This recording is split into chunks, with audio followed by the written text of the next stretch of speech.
Sir, what I'm about to reveal to you will change everything.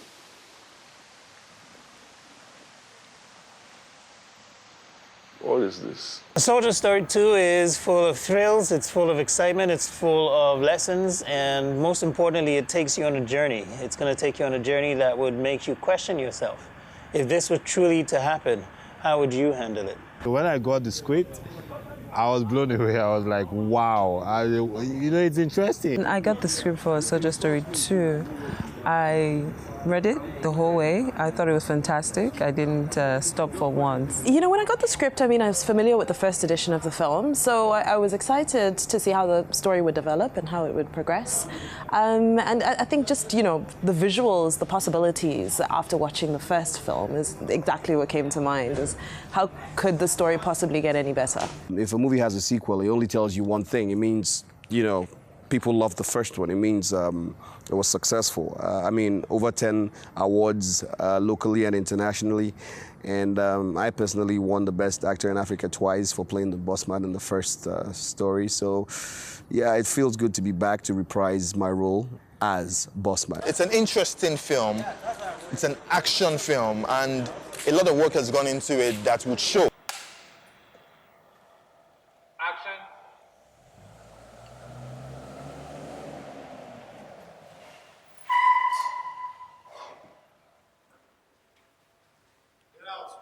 I still remember part one when we first did the reading and I saw the people in the room. I was like, this is some really good casting, right? Because that's super important. You can have a great script, you can have a great director, you can have a great crew, but if your cast isn't great, then there'll be a problem.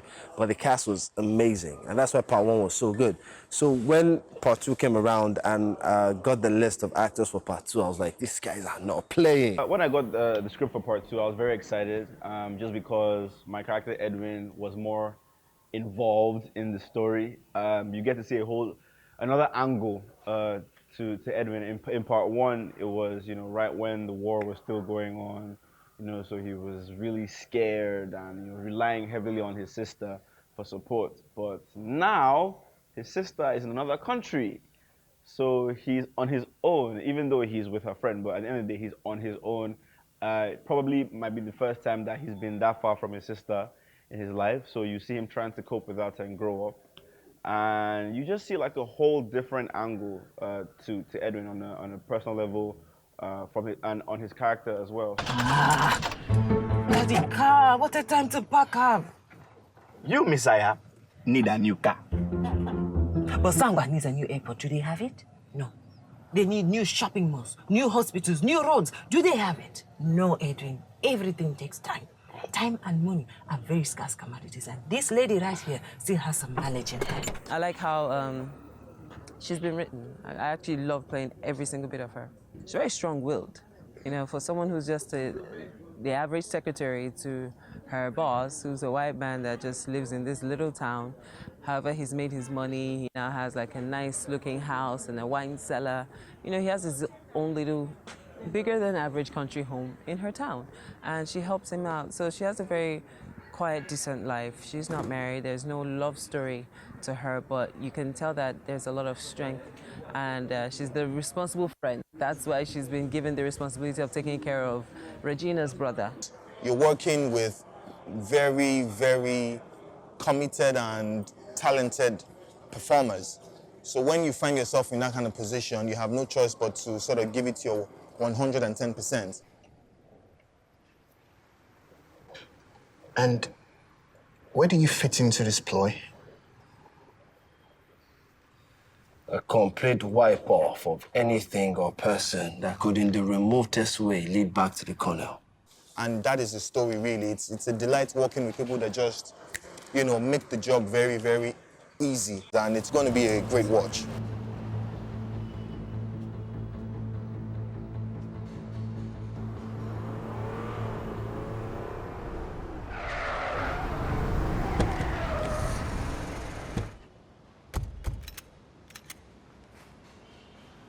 No freaking way. She led the house straight to us.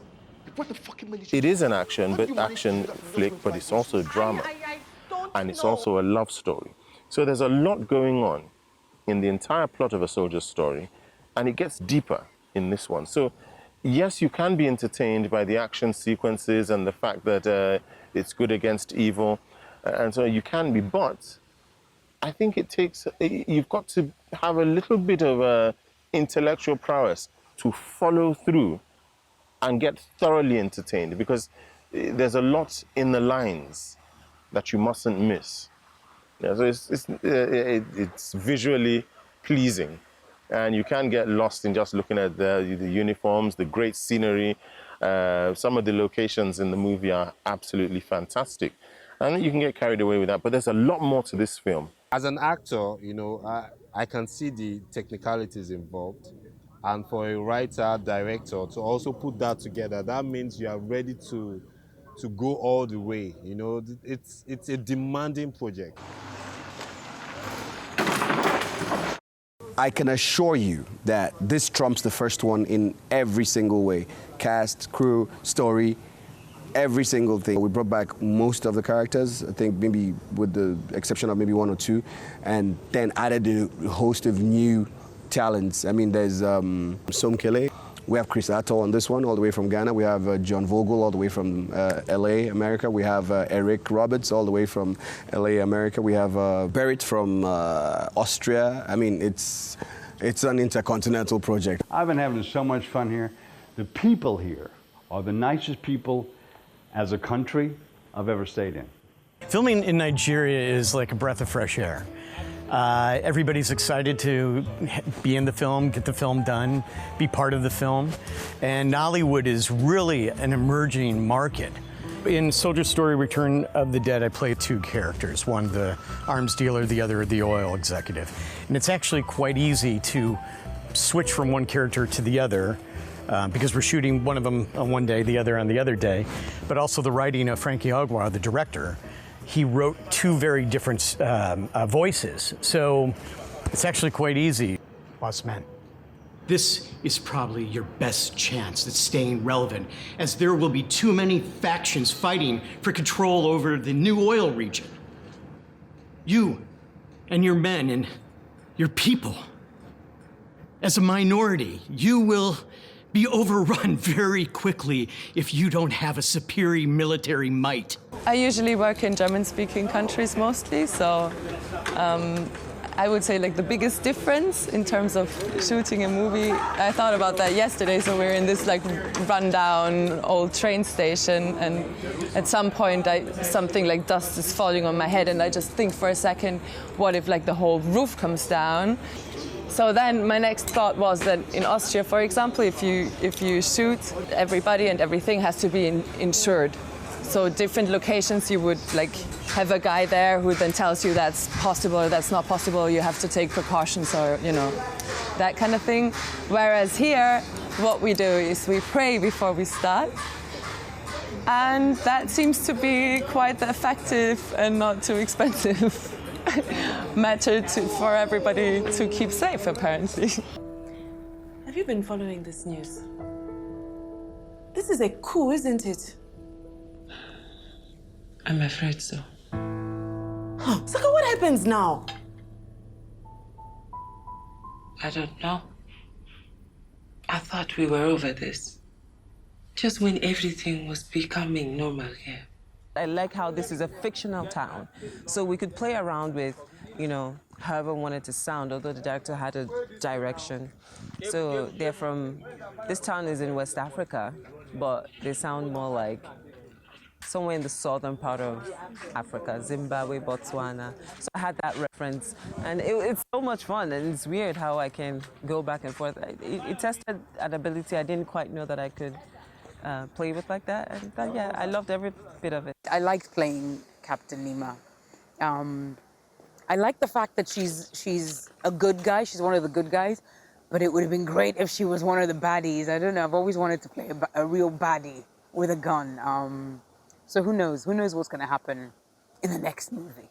Maybe she'll switch sides and go rogue.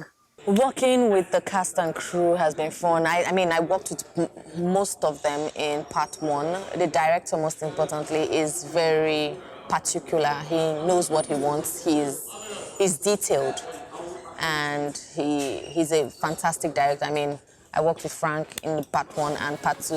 We already know how to work. We already know how he works. I had interesting dialogues, interesting scenes, interesting stunts. I had to run, dodge bullets. But there was this particular one where I had to stand in the middle of like a car park, and I had to spin around. And trust me, we're not like kids anymore where you spin around and you're fine and you're so happy and giggly that, oh, I was spinning around and it was so much fun. Now you're older, and when you spin around, it's either you're having a headache or you can't stand still or you're throwing up.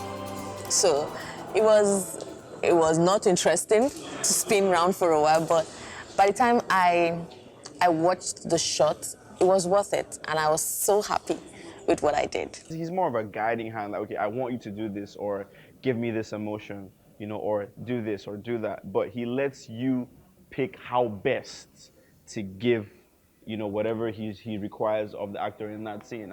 And that's good, because it doesn't hold you back. It, you know, it allows you to be very free, especially for me. I mean, it allows me to try things out. You know, if I feel like, you know, as the scene is going on, something just feels right because of how the scene is in, you know, in the moment of the scene, I can try it out, because even though we didn't rehearse it, it feels right. And as long as it looks good on camera, he's gonna let it go.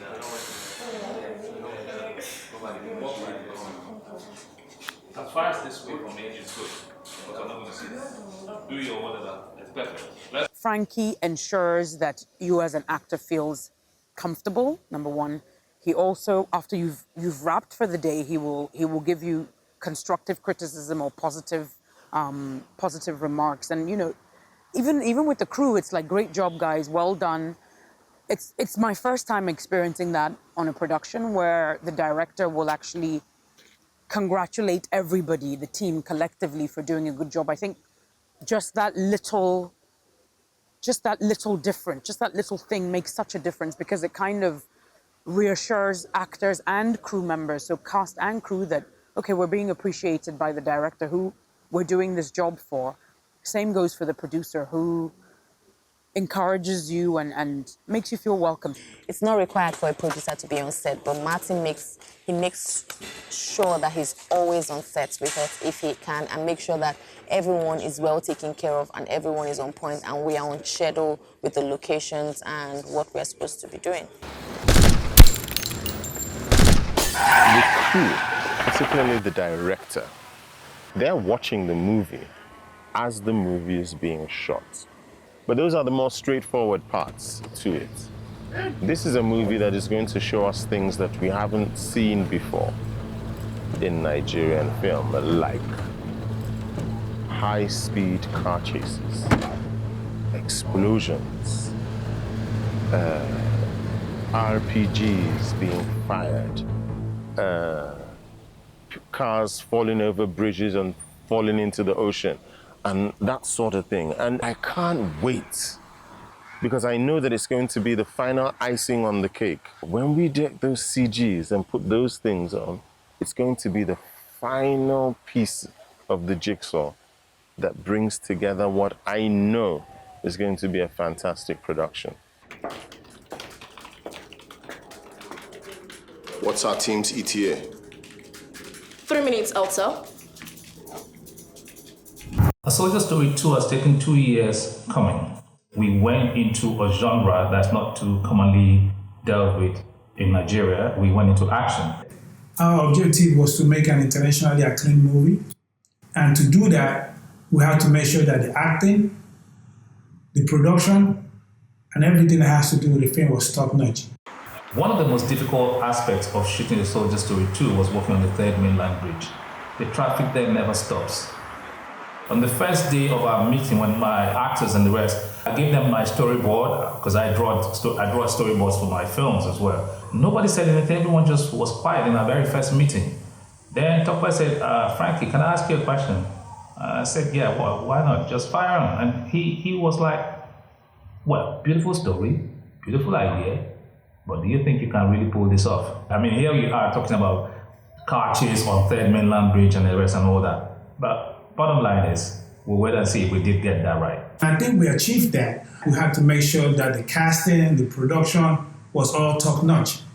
In the casting, we brought in Oscar-nominated actor Eric Roberts all the way from Hollywood to to come work with us with this in Nigeria, and he had an awesome experience, and so did we. Production-wise, we made sure that we collaborated with the best in the industry globally. So as you can see, we try to make sure that we did way, way better than what we did in the Soldier Story 1, which won over 13 awards locally and internationally. And I know a lot of people say, oh, action movie coming from Nollywood. Yes, action movie can come from Nollywood, and we've done a good job on it. And we know that when the audience are done watching this movie in the cinemas, they will come back asking for more.